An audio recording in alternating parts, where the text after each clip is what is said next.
Hello, I'm Bob the Bookerer and welcome to my channel. I'm in the land of dog sitting again, and so you may see a dog at some point. I don't actually know where he's gone. He's sort of gone and hidden and slept for a bit.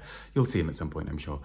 And so today I wanted to talk about the books that I've been reading this week.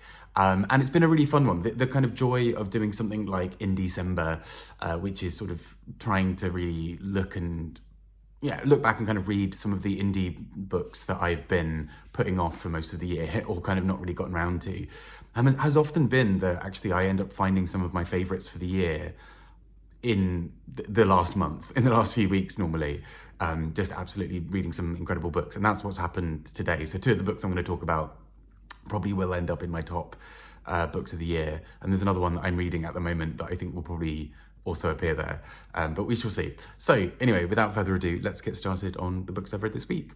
First up, I read Madrid Will Be Their Tomb by Elizabeth Duval, and translated by Alice Banks. And this is from the Stamper Press, and they publish quite a lot of books, particularly translated from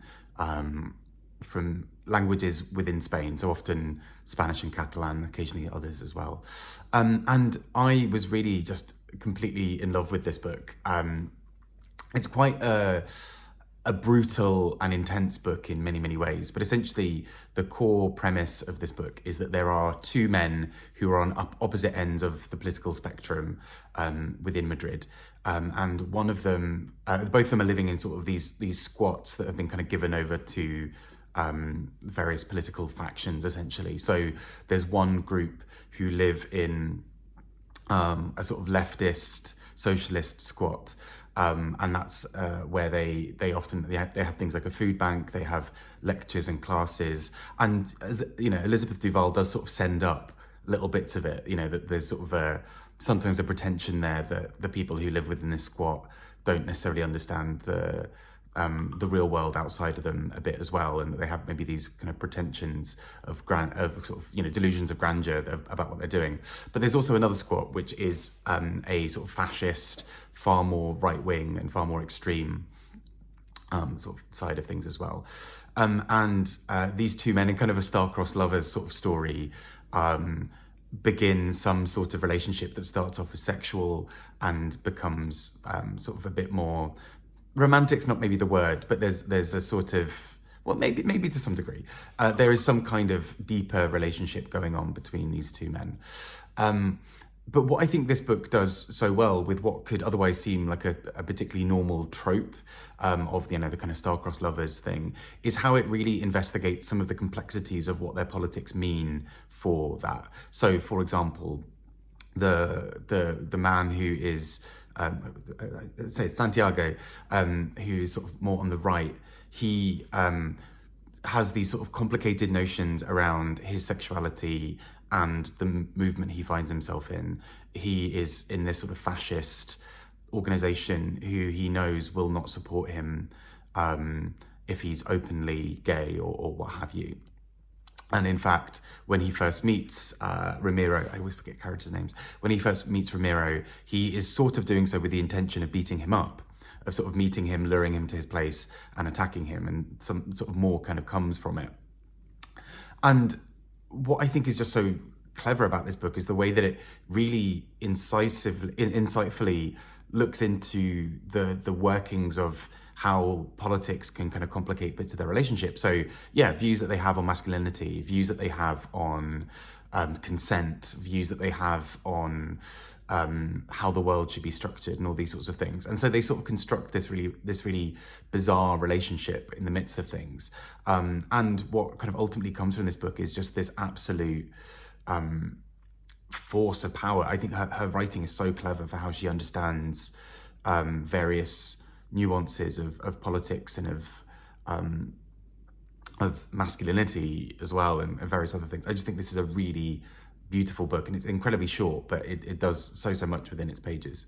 And next up, another book that I really greatly loved was Neil Bartlett's The Disappearance Boy, and I read and loved his book, The Address Book, The Address Book, 2 years ago when I read it. It was one of my favourite books of the year, and this is a re-release of a book that was published before that, but kind of went like sort of fell out of print and so sort of been brought back. And I just absolutely loved it. I think he has this really special way of telling a story that feels both like you as a reader are being trusted to do the work and to kind of understand what's going on. But equally, there's a sort of hand guiding you that sort of says, well, you know, of course, next we're going to do this thing and I'll tell you this detail later. And there's something sort of so protective and loving about it and supportive that I just really enjoy. Anyway, the core story is about a young boy called Reggie, who starts basically working as a magician's assistant, who is the disappearance boy in the title of the book. And this is the 1950s. He is working on on the stage in Brighton, and he is there kind of watching as all these things go on. And he's this sort of outsider figure, very much able to see everything that's happening. And what kind of I think is so special about it is we sort of get a little bit of a peek behind the curtain into magic tricks, essentially. And even someone like myself who doesn't necessarily watch that kind of thing, it's never really been my bag as much. I found it really interesting to kind of just get this very human story behind all of it. And particularly, I think the part of the story that really appealed to me was how it sort of integrates into all of these really deep relationships that Reggie is able to have, whilst also being this sort of outsider figure. And particularly, you know, we see him in his sort of early stages of coming to terms with his sexuality, and sort of trying to work out what's around him, particularly in 1950s Brighton, where, you know, he sort of has to be quite careful in thinking about how he navigates that world. But there's also a sort of a friendship he strikes up with another magician's assistant, the one who's on stage. And Pamela is this incredible figure who is just really trying to get through despite some real challenges from a pretty obnoxious magician. And I think there's something quite interesting about the story being told through the perspective of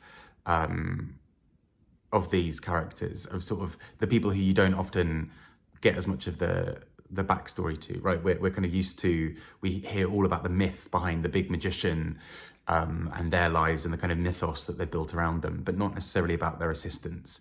And I found that really interesting. And I was very lucky to sit down with Neil to interview him about this book, which will go out at some point next week.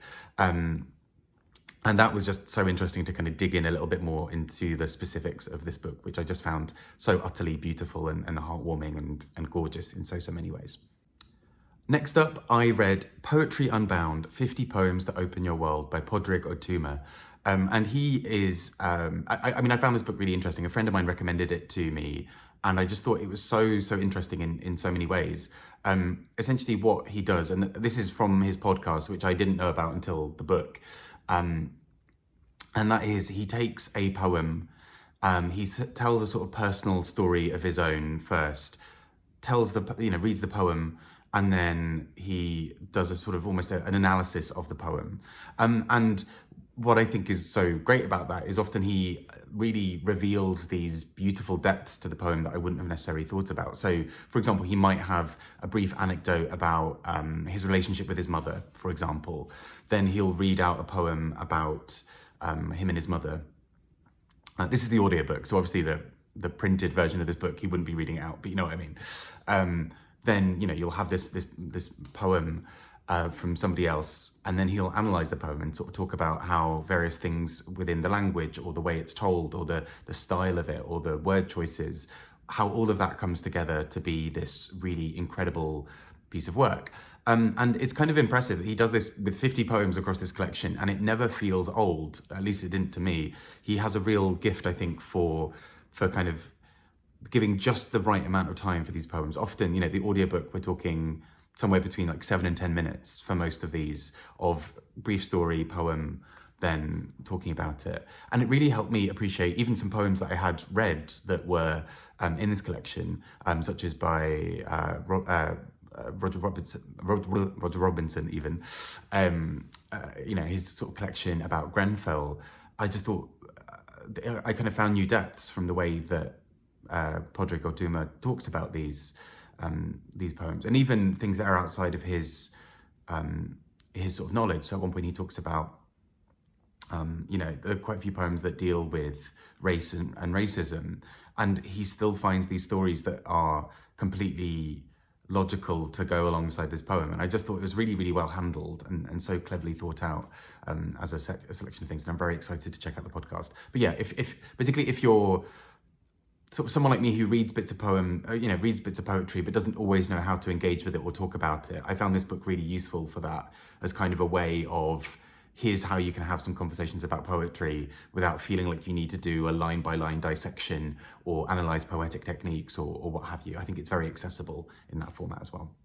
Next up, for something kind of different, again, I read Mudlarking by Lara Meiklem. And this is a book that kind of goes into, I kept on basically seeing it spoken about locally, and it kept on being featured in my local bookshop. And I hadn't really realised how much of a London angle this book has. I mean, it's interesting because where I'm staying right now for dog sitting gets referenced a lot during this book. So there's something quite strange about listening to the audiobook of this whilst walking past an area that it's talking about. But mudlarking is the idea of basically when the tides go out, people going and looking in the kind of, in the mud, essentially, for what has been left. And so often what washes up on the shore or on kind of bits of the river will be old things that, so often worthless or bits of rubbish, but also often really quite special things. So she talks about finding coins and jewels and special little trinkets and things like that. And often these date back hundreds of years, and particularly given a place like London and particularly the Thames, there's sort of a thing where actually a lot gets kind of caught in here, and like so many boats and what have you have passed through over hundreds of years that little collections of things appear. And so what you get is really some very special things, these really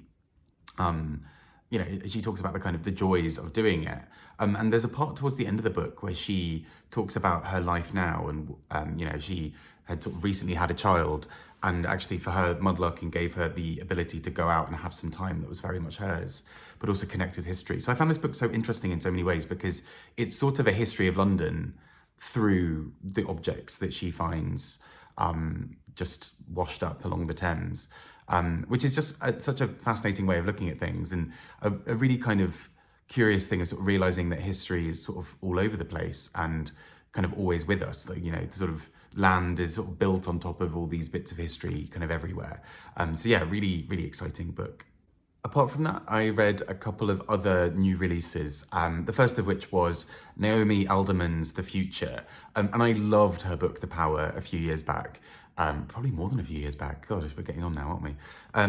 Anyway, The Future is sort of in some ways picks up on a similar theme of kind of an imagined reality of sort of future, and particularly looks at sort of the idea of survivalism and what people will do to survive in a sort of new, scary, changing world. So particularly we're focused on a character whose name I keep forgetting, who is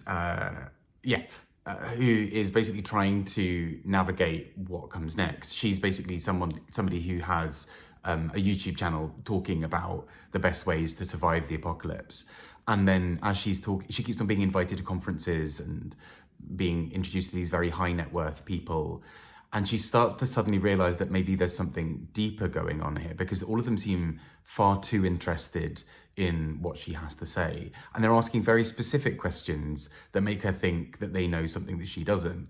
And as this book sort of unfurls, we sort of find out a little bit more about how essentially, there's a sort of looming threat to society, and her knowledge and skills are seen as very valuable.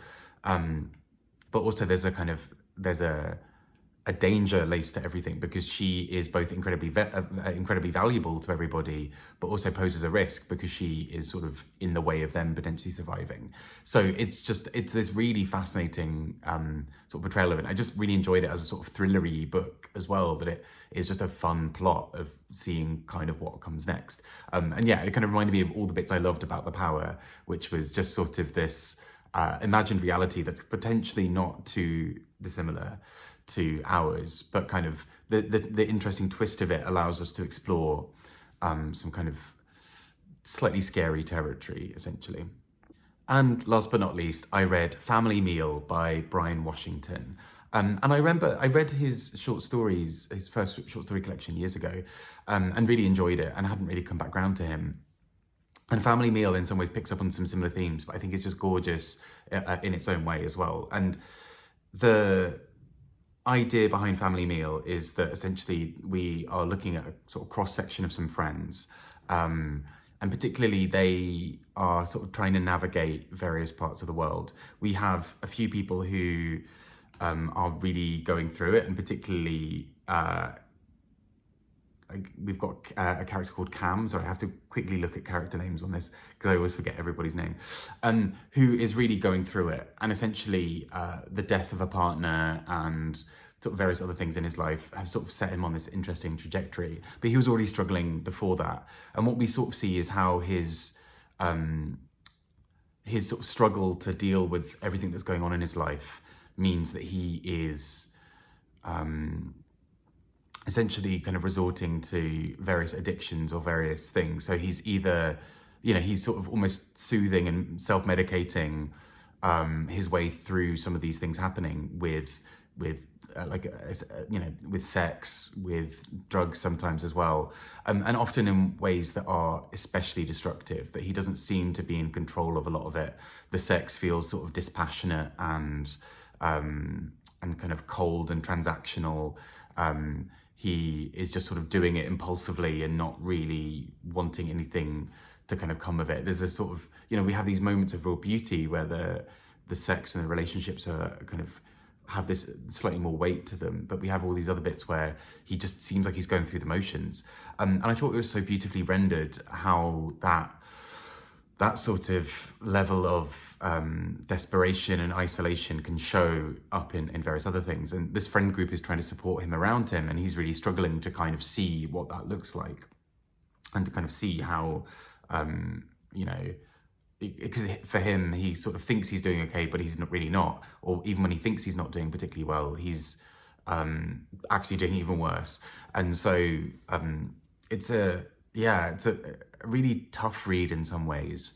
But there's a real beauty in the way that Bryan Washington is able to delve into the experiences of his life and how he kind of is trying to make it through. I just thought it was, how you make it through grief, how you make it through shock and loss and various other things. I just thought it was so beautifully rendered.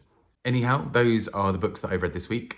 I'd love to hear your thoughts on either on these books or if you've been reading other things and how you've been finding those. I've been Bob the Booker. Take care and speak to you all soon. Bye-bye.